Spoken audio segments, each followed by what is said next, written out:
जय हिंद। 4 डीएसपी और 3 इंस्पेक्टर अलग अलग जिलों में अपनी ड्यूटी पर रोज की तरह तैनात होने जा रहे थे। जाने से पहले उन्हें इस बात का अंदाजा भी नहीं था कि आज का दिन उनके करियर के लिए कितनी बड़ी चुनौती खड़ी कर देगा, क्योंकि जो ड्यूटी वो करने जा रहे थे फील्ड में उससे बिल्कुल उलट होने जा रहा था।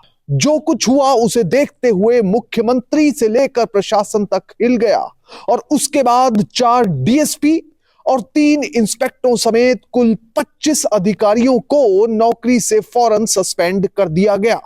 जिसने भी इस खबर के बारे में सुना उसके पैरों तले जमीन निकल गई। इस केस के बारे में बात करेंगे, पर सबसे पहले आपसे अपील कि आप बड़ी संख्या में हमारे वीडियोस को देख रहे हैं पर चैनल सब्सक्राइब नहीं कर रहे। अगर आप इस वीडियो को देख रहे हैं तो फौरन चैनल को सब्सक्राइब कीजिए, बेल नोटिफिकेशन ऑन कीजिए, वीडियो को ज्यादा से ज्यादा शेयर करें और इसके साथ ही अपना कमेंट देना ना भूलें। इस पूरे केस की सच्चाई जानने के लिए वीडियो को बिल्कुल आखिर तक देखें, कतई भी स्किप ना करें।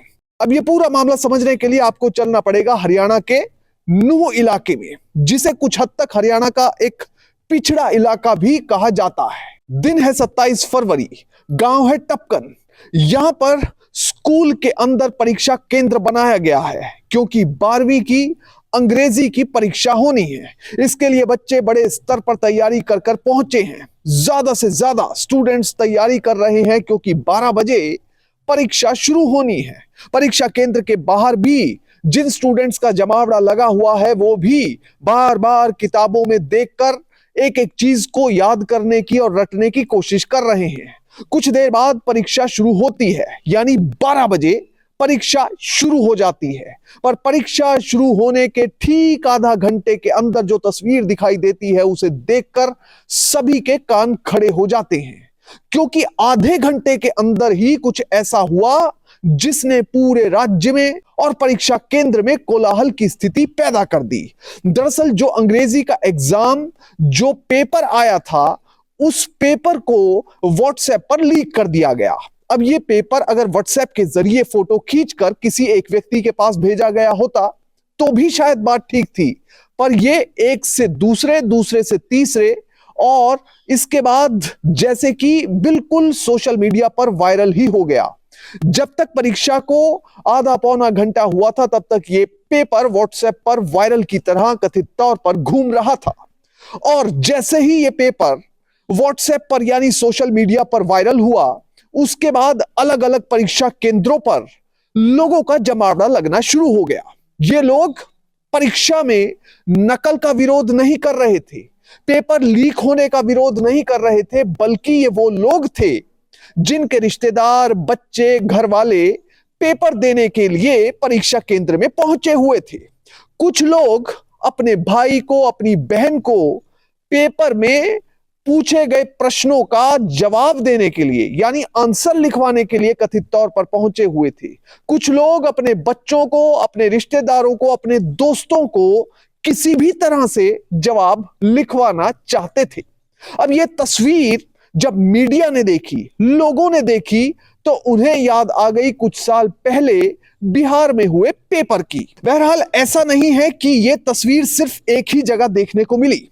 दूसरी जगह है पलवल।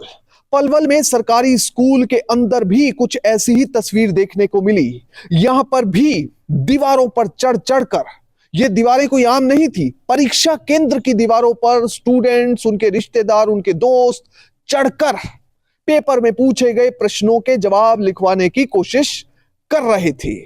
तीसरी तस्वीर थी पुन्हाना की। पुन्हाना में एक युवक ने परीक्षा केंद्र की दीवार पर सीढ़ी लगा ली और वो सीढ़ी से परीक्षा केंद्र की जो दीवार थी उसके टॉप पर पहुंचा और खिड़की के जरिए अपने दोस्त को पेपर के जवाब लिखवाने की कोशिश कर रहा था। जब ये अपने दोस्त को जवाब लिखवाने की कोशिश कर रहा था तो इस बीच जो परीक्षा केंद्र में बाकी के विद्यार्थी या परीक्षार्थी बैठे हुए थे उन्हें भी जवाब सुन रहा था और वो भी इन जवाबों को अपने आंसर पेपर में दर्ज करने की कोशिश कर रहे थे। अब इसके साथ ही चौथी तस्वीर थी हरियाणा के सोनीपत की, जहां पर जलवाड़ा परीक्षा केंद्र में भी कुछ ऐसा ही देखने को मिल रहा था। परीक्षा केंद्र के बाहर बहुत सारे लोग जमा थे, जिससे जितना बन पड़ रहा था वो दीवार पर चढ़कर अपने दोस्तों रिश्तेदारों को पेपर में जवाब लिखवाने की कोशिश कर रहा था। कुछ लोगों के पास जवाब थे बिल्कुल सटीक और कुछ लोग तुक्के लगाने की कोशिश कर रहे थे। अब जो कुछ 27 फरवरी को हुआ, इसने हर जगह पर एक तरह से शोर और हल्ला सा मचवा दिया। प्रशासन हिल गया और इसके बाद आई 1 मार्च की तारीख। 1 मार्च को हरियाणा के सोनीपत में कथित तौर पर रिपोर्टेड फैक्ट्स के मुताबिक 10वीं का गणित का पेपर होना था। अब यह पेपर पूरे राज्य भर में होना था। सोनीपत में जो तस्वीर देखने को मिली वो मीडिया में छपी। 10वीं के एग्जाम में, जो कि गणित का एग्जाम था, इसके लिए परीक्षार्थी बड़े स्तर पर तैयारियां कर पहुंचे थे। एग्जाम जैसे ही शुरू हुआ, फिर वही 27 फरवरी वाली तस्वीर देखने को मिली। कुछ ही देर में, या यूं कहें कि कुछ ही मिनटों सेकंडों में पेपर लीक हो गया और जिसको ये लीक्ड पेपर मिला, उसने जवाब उसके तैयार करके अपने रिश्तेदारों, अपने दोस्तों, परिवार वालों को परीक्षा केंद्र में जाकर जवाब लिखवाने की कोशिश की।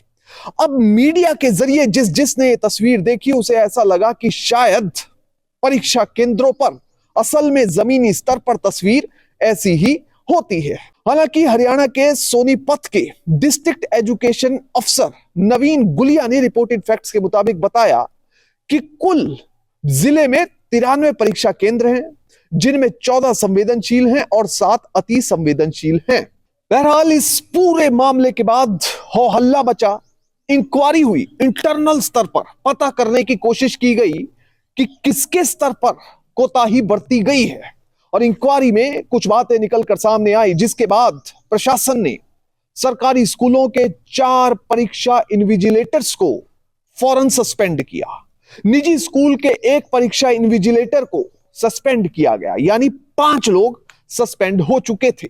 इसके बाद बारी थी पुलिस की, कि पुलिस के अधिकारी क्या कर रहे थे, क्योंकि परीक्षा केंद्र से तकरीबन 500 मीटर का एक रेडियस होता है जिस तक किसी को भी एंटर करने नहीं दिया जाता, और खास तौर पर परीक्षा केंद्र के अंदर तो कोई भी आ ही नहीं सकता। जिसका एग्जाम है सिर्फ वही अंदर आएगा। पुलिस की ड्यूटी हर जगह होती है। तो ऐसे में इतने बड़े स्तर पर लोग परीक्षा केंद्र में दाखिल कैसे हुए? दाखिल हुए तो हुए, मगर वो परीक्षा केंद्र की दीवार पर चढ़कर कैसे सरेआम नकल करवा रहे थे? इसे लेकर कई तरह के सवाल खड़े हुए, और इन सवालों के बाद हरियाणा के पुन्हाना के डीएसपी प्रदीप कुमार, पलवल के डीएसपी मोहिंदर सिंह, झज्जर के डीएसपी धर्मवीर सिंह और तारू के डीएसपी देवेंद्र कुमार को फौरन सस्पेंड कर दिया गया। इन पर आरोप लगा कि इन्होंने अपनी ड्यूटी में लापरवाही बरती और इसके साथ ही ये बोर्ड की परीक्षा में होने वाली नकल को रोकने में पूरी तरह से नाकाम रहे। हालांकि इन्हें नकल को रोकना था, क्योंकि इनका एक एरिया बांटा गया था। जो एरिया इन्हें दिया गया था, वहां पर कथित तौर पर रिपोर्टेड फैक्ट्स के मुताबिक बड़े स्तर पर नकल हुई। अब ऐसा नहीं है कि 4 डीएसपी तक ही ये एक्शन रुक गया। इसके बाद बारी आई इंस्पेक्टर स्तर के अधिकारियों की।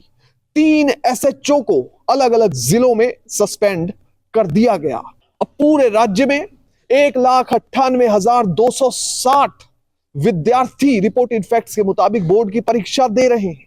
उसके साथ ही जो डिस्टेंस एजुकेशन के जरिए पढ़ाई कर रहे हैं, जो परीक्षार्थी हैं, वो 25,232 के करीब है। अब इन लोगों के भविष्य को लेकर भी कई तरह के सवाल खड़े हो रहे हैं। बहरहाल ये कार्रवाई तो हो गई। अब इसके बाद सीख हमें इस पूरे मैटर से क्या मिलती है? इस पूरे केस से हमें सीख ये मिलती है कि कोई भी व्यक्ति कितने भी बड़े पद पर, कितनी भी पावरफुल पोजीशन पर पहुंच जाए, पर हमेशा याद रखना चाहिए कि कानून और ड्यूटी, जिसे फर्ज कहते हैं, वो सबसे पहले है। इसलिए जब भी आप अपने फर्ज को अदा करें तो सिर्फ अपनी नैतिकता, ईमानदारी और नियमों को ध्यान में रखें, ताकि कभी भी इस प्रकार की लापरवाही ना हो सके। इसके साथ ही नैतिकता, ईमानदारी से अपने काम को जब करेंगे तो देश को विकसित भारत बनाने में भी आप अपना योगदान दे सकेंगे। जय हिंद।